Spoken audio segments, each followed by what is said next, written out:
তো এখন আছি পাকিস্তান এবং ইন্ডিয়ার সেই বর্ডার কাঁটাতারের পাশে, এবং এই যে দেখছেন এরপরেই কিন্তু কাঁটাতার দেখা যায়, ওই যে গাড়ির ওপরে কিন্তু কাঁটাতার। এইটা হচ্ছে পাকিস্তানের ট্যাঙ্ক যে এইখানেই আছে, যে সীমান্তে। এবং দেখুন সেই কালার, মরুভূমির ভিতরে এরা বসবাস করে এই মানুষগুলো। কি সুন্দর একটা গ্রাম। आप राजस्थान से, लेकिन ये क्या লেখা नहीं पता है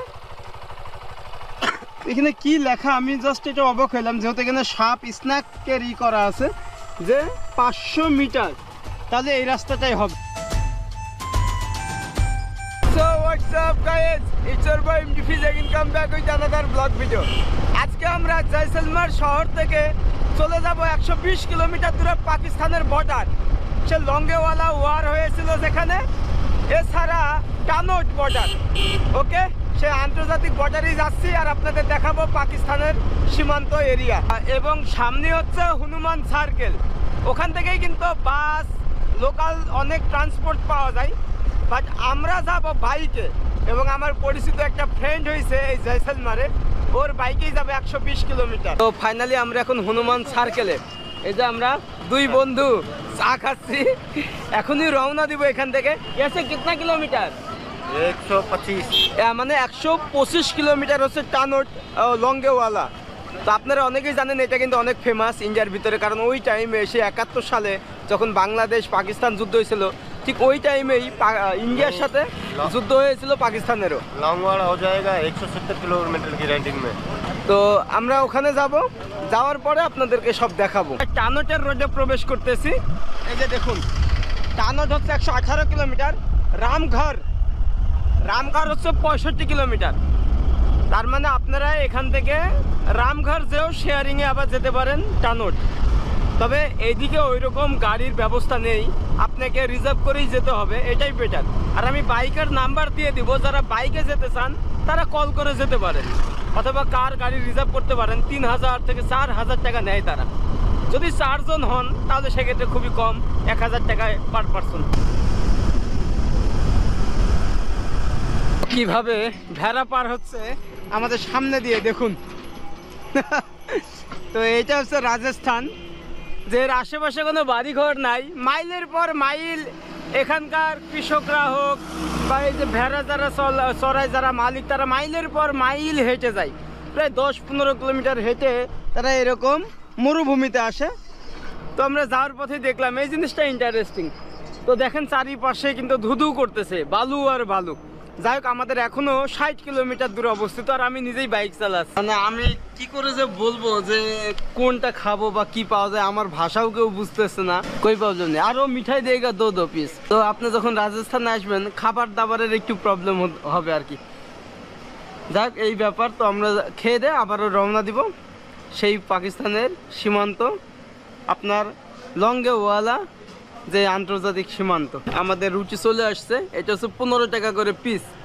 আর এইটা দেখছেন সবজি 110 টাকা, মানে অ্যাকচুয়ালি এখানে সবজির দামটা একটু বেশি।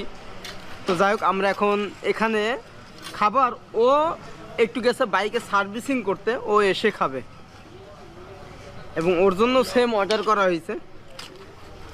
তবে এখানে আপনি নন ভেজ পাবেন না।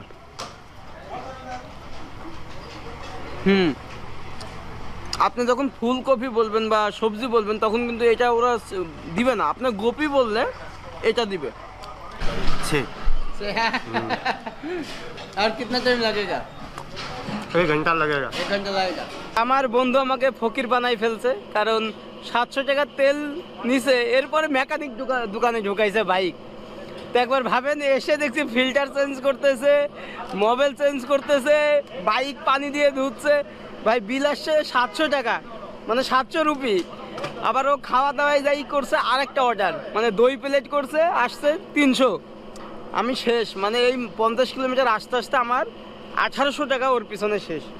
এখনও জানি না যেতে যেতে কত টাকা ফুরাবে আল্লাহ জানে। তো এরকম বন্ধু সবারই থাকা উচিত। সামনে একটা সাইনবোর্ডে হিন্দিতে লেখা আছে, এখানে কি লেখা ওইটাই আপনাদের একটু দেখাবো। এই যে দেখুন, এটা কি क्या লেখা है? हाँ क्या लिखा है? नहीं पता।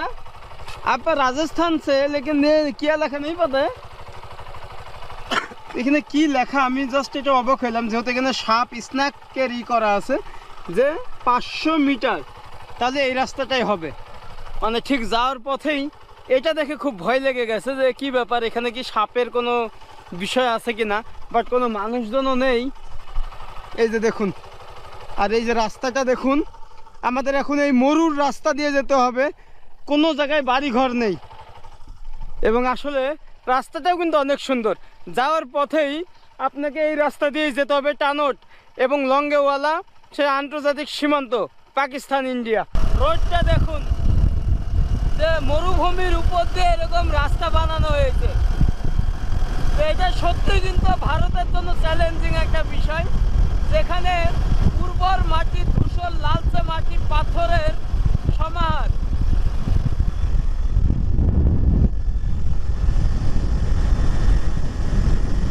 সামনে হচ্ছে একটা ভিলেজ এই ভিলেজের নাম হচ্ছে রানুয়া যেটা আপনার প্রায় 90 কিলোমিটার দূরে জয়সলমার সিটি থেকে এবং দেখুন চারিপাশেই মরুভূমি মরুভূমির ভিতরে এরা বসবাস করে এই মানুষগুলো কি সুন্দর একটা গ্রাম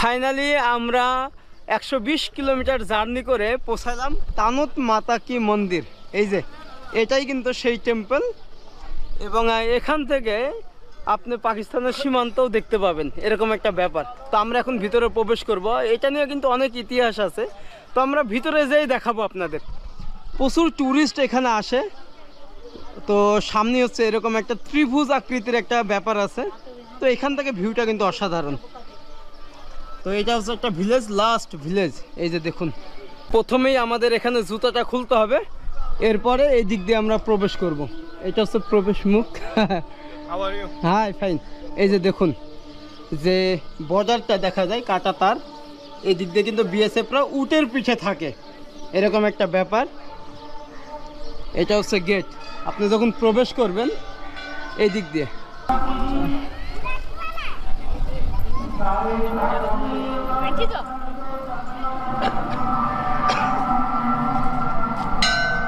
এটাই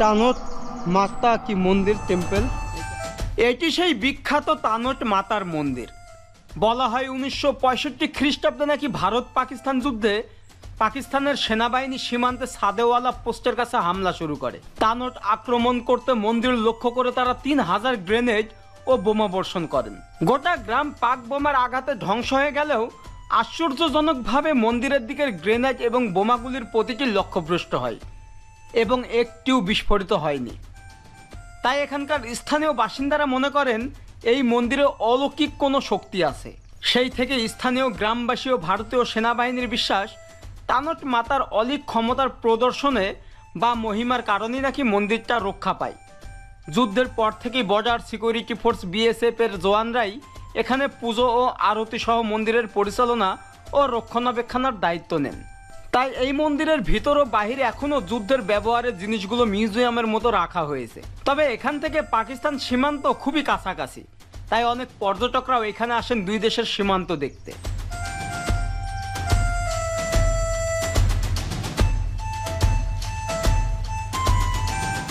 তো জাস্ট পাকিস্তানের বর্ডারটা দেখুন এই টানট মাতাদি টেম্পল থেকে কতটুকু ডিস্টেন্স এই যে আমরা এখন আছি টানট দেখুন এই যে আর এই যে লাইনটা দেখছেন এটাই কিন্তু বর্ডার আর এইটা পাকিস্তান এই যে এগুলো সব পাকিস্তান তো আমরা এখন এইখানে আছি এই যে এই সিগন্যাল এই গ্রিন সিগন্যালে আমরা দাঁড়াই আছি তো এখান থেকে এত কাছে এই পাকিস্তান বর্ডার ওকে এখানে কিন্তু আমরা সব কিছু ঘুরে ঘুরে দেখলাম যে ওই টাইমের ইতিহাসটা কি ছিল এখন এখান থেকে চলে যাব লঙ্গেওয়ালা ওয়ার মানে ওইটা হচ্ছে এখান থেকে আরও 35 কিলোমিটার দূরে অবস্থিত তার মানে আমরা একদম সীমানা দিয়েই যাব আর আপনারা চাইলে আসতে পারেন এখানকার ভিলেজটা পরিদর্শন করতে পারেন ওকে আমরা যাই লেটস গো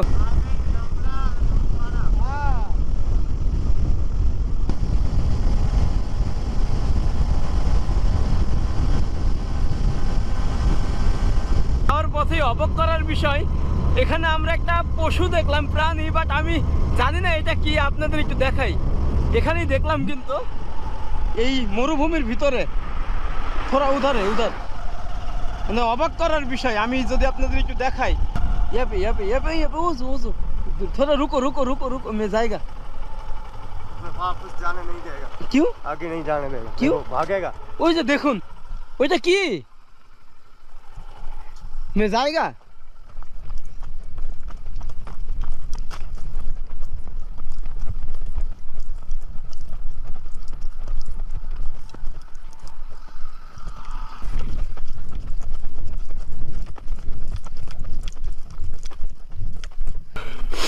আমরা কিন্তু অনেকটা দূর চলে আসছি, আর পুরোটাই জঙ্গল। বাট ওটা হরিণের মতো, আমি নামটা জানি না, অনেক বড়, প্রায় একটা গরুর সমান। আর এটা কিন্তু ভয়ানক জায়গা, দেখুন কি জঙ্গল। বাট এটা অনেক রিস্ক, এখানে প্রবেশ করা যে কোনো সময় কোনো জানোয়ার অ্যাটাকও করতে পারে। ওকে,